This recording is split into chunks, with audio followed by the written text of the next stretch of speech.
In today's video, I'm going to teach you how to schedule Outlook to send email later 5 minutes. This is perfect when you're working late, coordinating across time zones, or just want your message to land at the ideal moment without having to be at your desk.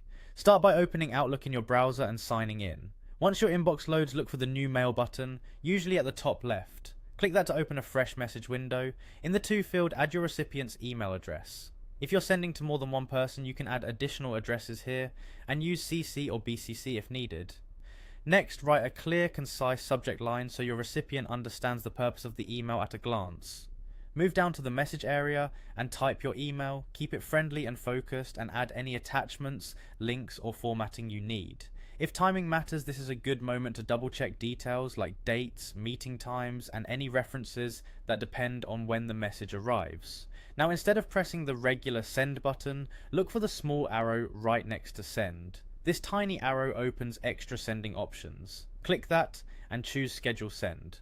Outlook will show you a few convenient suggestions such as later today, tomorrow morning, or the next business day. Pick the suggested time that best matches when you want your email to arrive. If you're coordinating with someone in another region, choose a suggestion that lines up with their working hours and make sure your account's time zone is set correctly so the delivery time is accurate.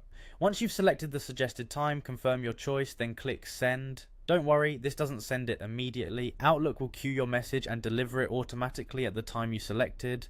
On the web, this works in the background so your computer doesn't need to be on for the message to go out. After scheduling, you can find your email in the scheduled or outbox section depending on your view. If you spot a typo or need to make a change before it's delivered, open the scheduled message, edit and reschedule or cancel as needed. Just remember to save any updates. That's it, you've composed your email, chosen schedule send, picked a suggested time and sent it to go out later. With this simple workflow, you'll communicate at the right moment without having to watch the clock. Thanks for watching and happy scheduling.